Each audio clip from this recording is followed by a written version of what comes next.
الحمدللہ رب العالمین والصلاة والسلام علی رسولہ الامین اما بعد فاعوذ باللہ من الشیطان الرجیم بسم اللہ الرحمن الرحیم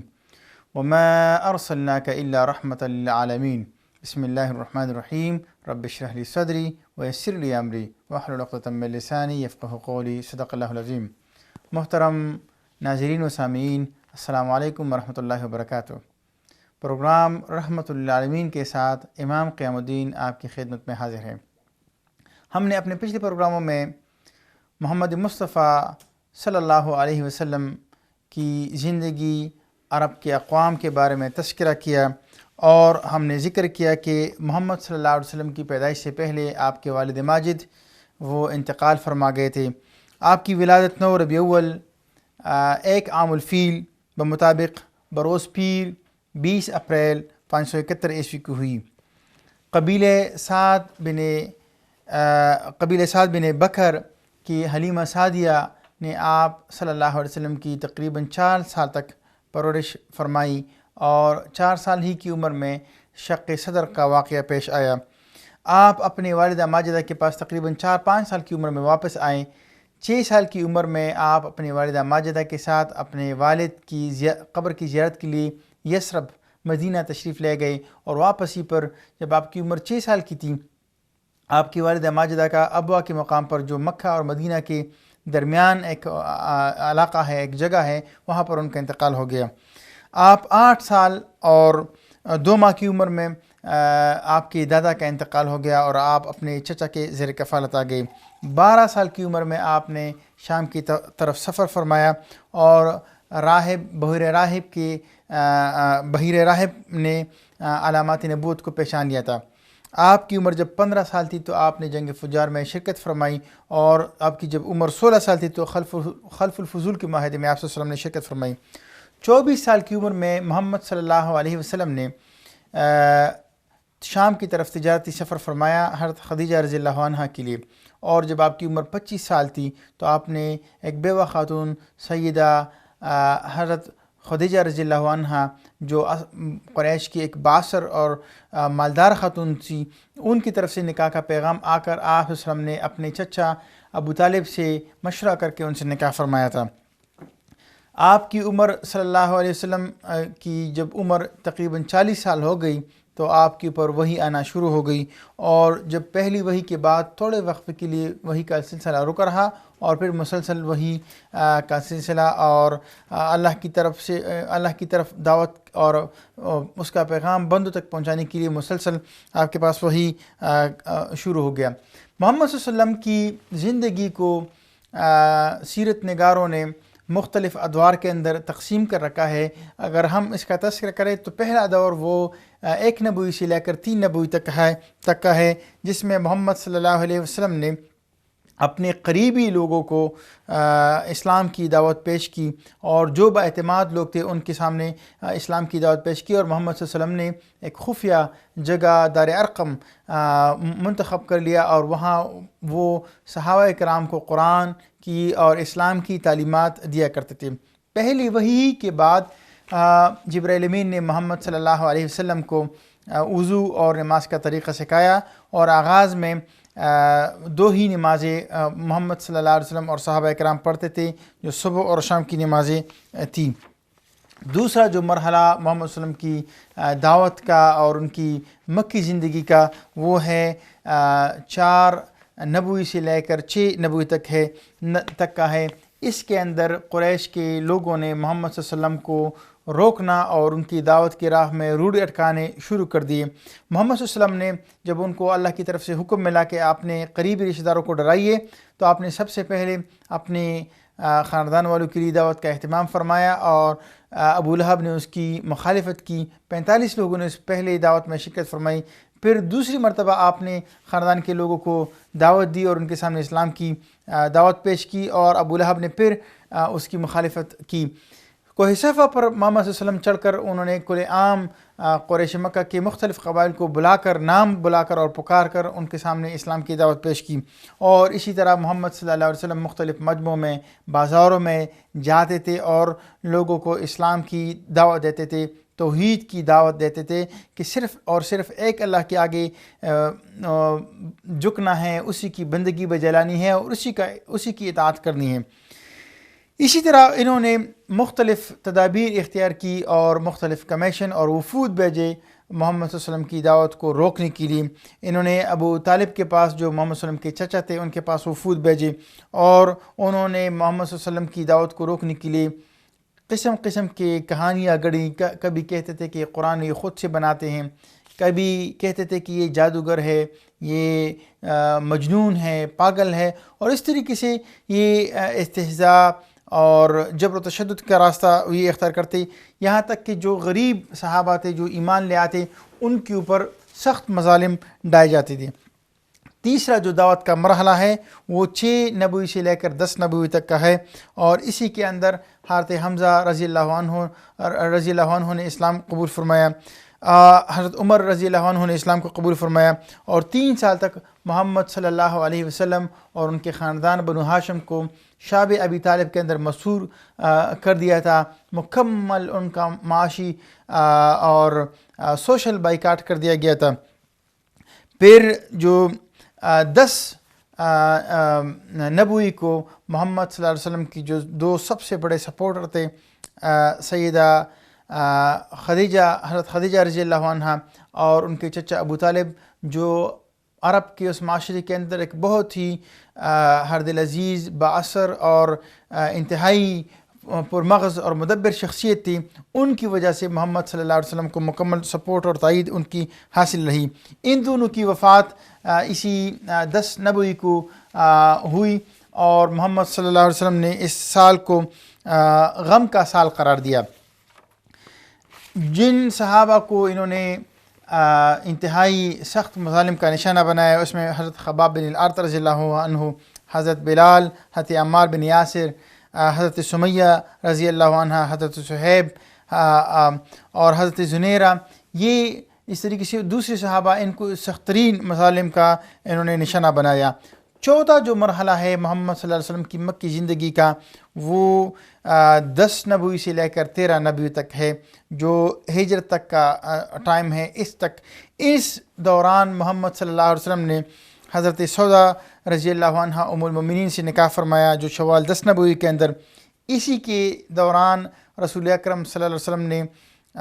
مکہ کے لوگوں سے گویا کہ مایوس ہو کر انہوں نے طائف کا سفر فرمایا، اور مختلف قبائل کے اندر اسلام کی دعوت کو پہنچایا، خصوصاً حج کے مواقع پر جب باہر کے اطراف کے لوگ وہ مکہ معظمہ حج کے لیے تشریف لاتے تو محمد صلی اللہ علیہ وسلم ان کے پاس جاتے اور ان کو اسلام کی دعوت پیش کرتے۔ اسی طرح عرب کی مکہ سے باہر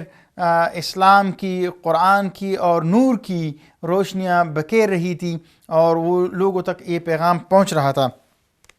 11 نبوی میں سوید بن سامت نے اسلام قبول فرمایا، ایاس بن معاذ نے اسلام قبول فرمایا، ابو ذر غفاری، طفیل بن عمر دوسی، اور ان سب نے اسلام کو قبول فرمایا۔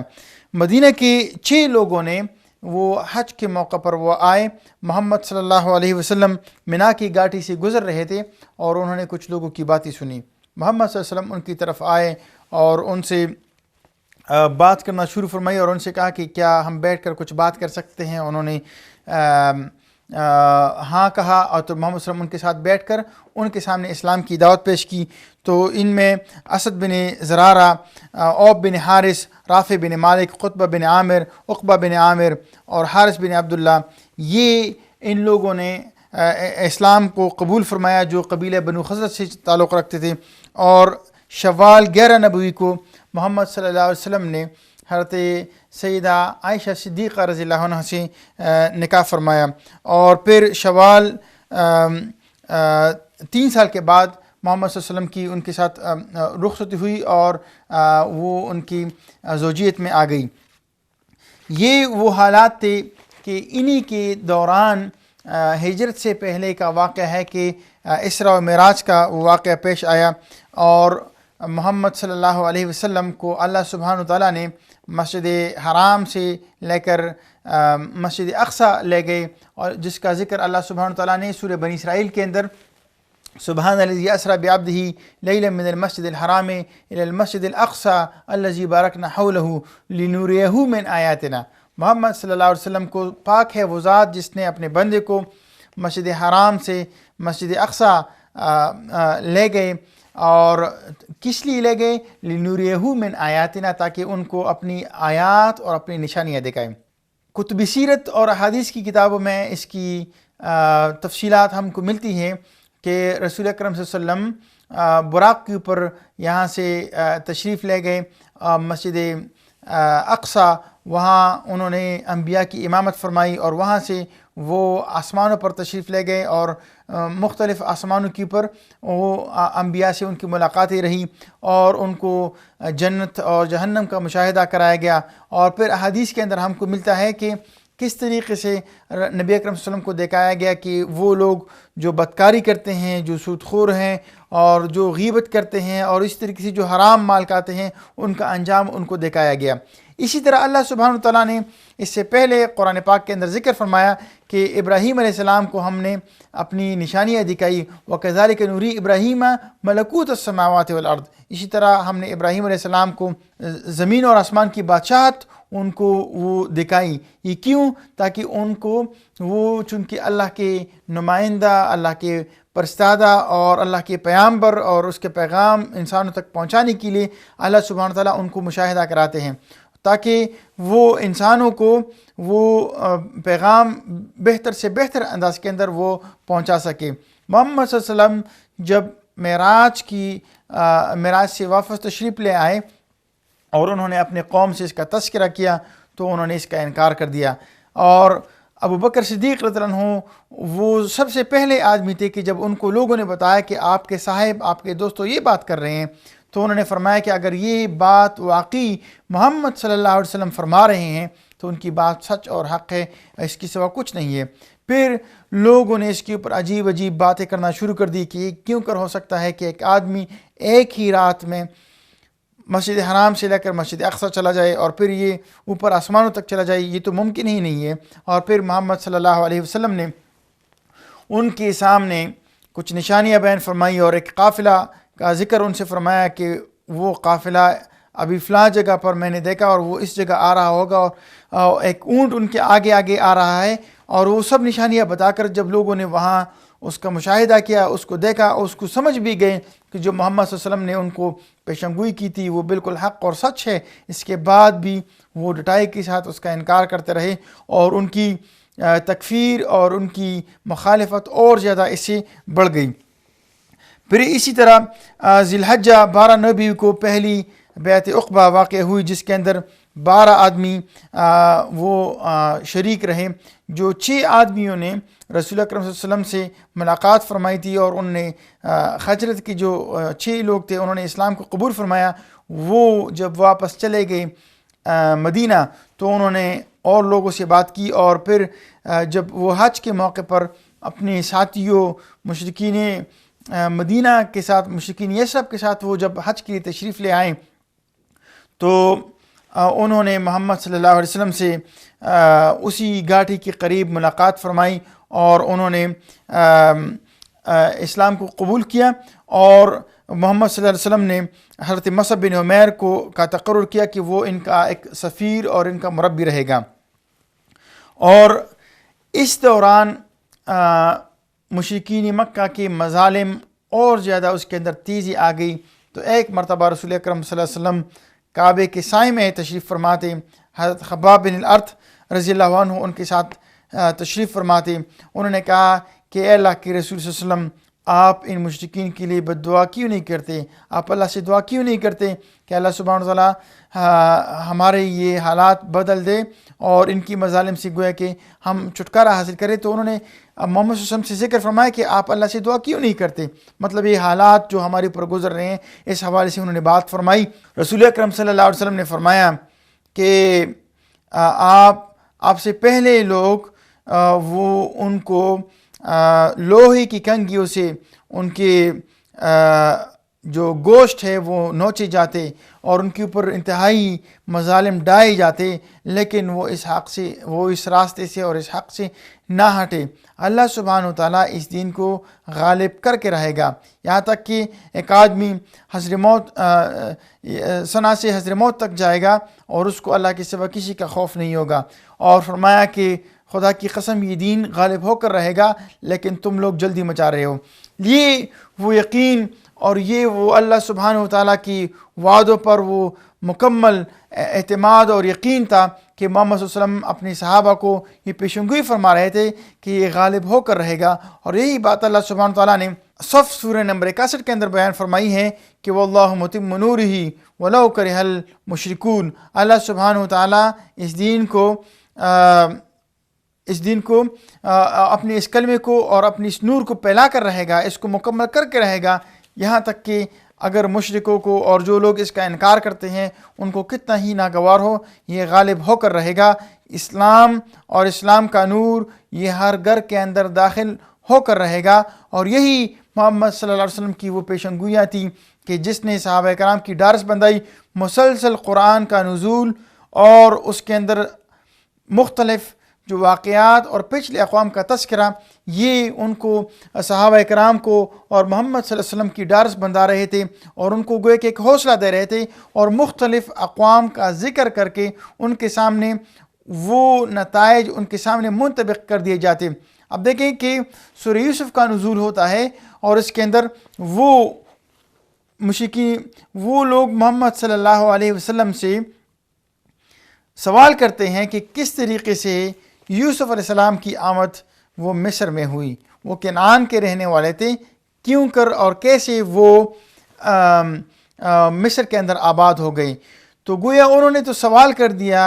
اہل کتاب کے کہنے پر کہ محمد صلی اللہ علیہ وسلم کے پاس اس کی کوئی انفارمیشن، اس کی کوئی معلومات نہیں ہوں گی۔ اس بات سے وہ گویا کہ معلوم کرنا چاہ رہے تھے اور امتحان لینا چاہ رہے تھے کہ محمد صلی اللہ علیہ وسلم آیا جو وہ بات فرما رہے ہیں کیا وہ اپنی طرف سے کہہ رہے ہیں یا کوئی قرآن نعوذ باللہ وہ گڑھ رہے ہیں، یا اس کے پاس واقعی اللہ سبحانہ تعالیٰ کی طرف سے وحی آتی ہے۔ اور جب سورہ یوسف نازل ہوتی ہے تو اس کے اندر اللہ سبحانہ تعالیٰ فرماتے ہیں کہ ہم آپ کو بہترین قصہ،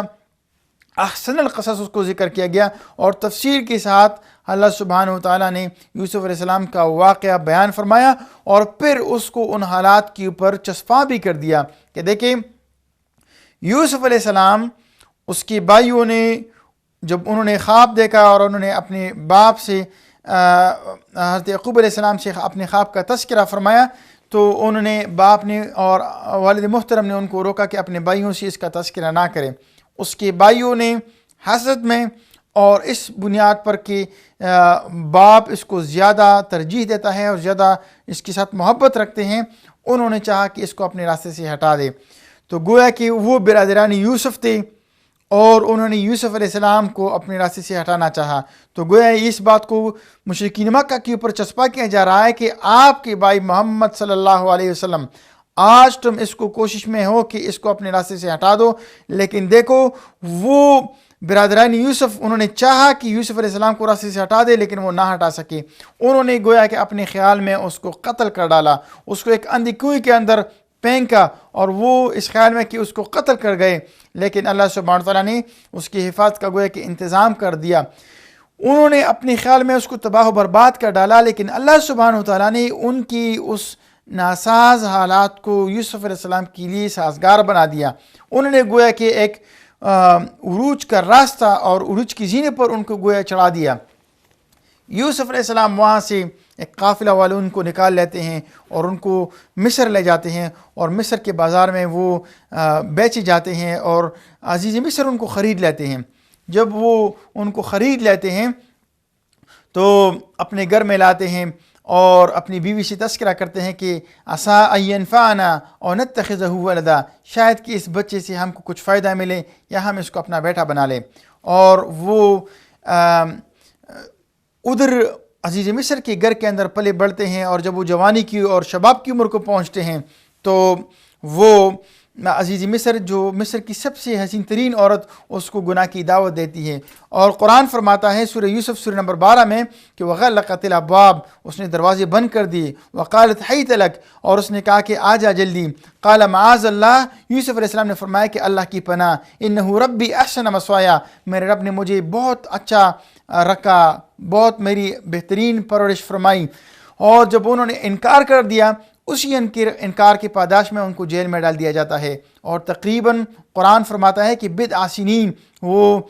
بدع کا اطلاق 3 سے لے کر 9 سال تک کے اوپر ہوتا ہے، اور وہ جیل کے اندر پڑے رہے. اور جب وہ جیل سے نکلتے ہیں تو وہ مصر کے حکمراں بن جاتے ہیں.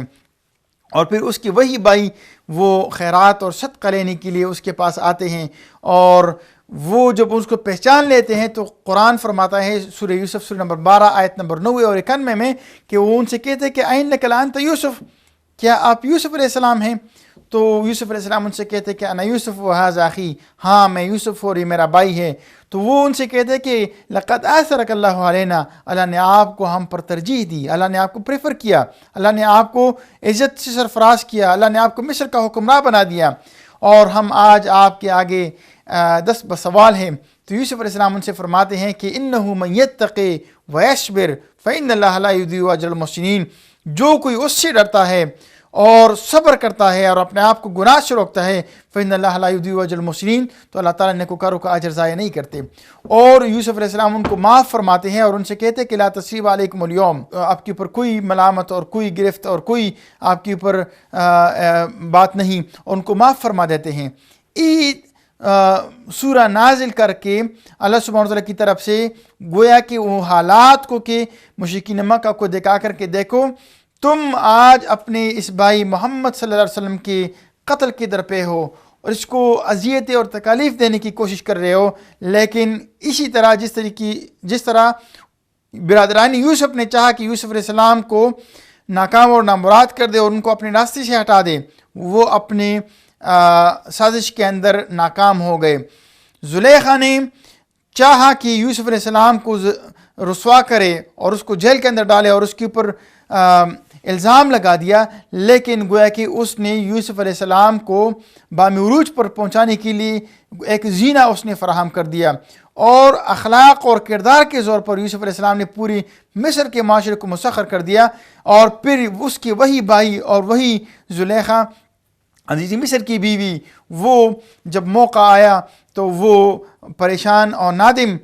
ان کے سامنے کھڑے رہے. اسی طرح محمد صلی اللہ علیہ وسلم بھی ایک دن آپ کے اوپر غالب آ کر رہیں گے اور پھر تم اسی طرح اس کے رحم و کرم پر رہو گے، لیکن انہوں نے ان سے کوئی سبق نہیں سیکھا. محمد صلی اللہ علیہ وسلم نے 11 نبوی میں جو ذی الحجہ 12 نبوی میں پہلی بیعت عقبہ واقع ہوئی، اور جس کے اندر 12 آدمی وہ شریک رہے جو یثرب مدینہ سے تشریف لے آئے تھے. اور محمد صلی اللہ علیہ وسلم نے حضرت مصعب بن عمیر کو ان کا مربی اور سفیر مقرر فرمایا، اور جب وہ مکہ سے چل پڑے مدینہ پہنچ کر انہوں نے جوش و خروش کے ساتھ اسلام کی تبلیغ، توحید کی اور قرآن کی دعوت وہاں لوگوں میں پہنچانا شروع کر دیا. اور اس طریقے سے قرآن کا نور، اسلام کا پیغام، محمد صلی اللہ علیہ وسلم کا تعارف اور محمد صلی اللہ علیہ وسلم کی شخصیت اور ان کی دعوت وہ یثرب کے اندر گھر گھر پہنچنا شروع ہو گئی. انشاءاللہ اپنے اگلے پروگرام میں ہم تفصیل کے ساتھ بتائیں گے کہ کس طریقے سے وہاں جو 12 لوگوں نے اسلام قبول کیا، کس طریقے سے انہوں نے دعوت کے پیغام کو یثرب کے لوگوں کے اندر پہنچایا. انشاءاللہ اپنے اگلے پروگرام کے ساتھ آپ کی خدمت میں دوبارہ حاضر خدمت ہوں گے. اسی کے ساتھ آپ سے اجازت چاہیں گے. وآخر دعوانا ان الحمدللہ رب العالمین.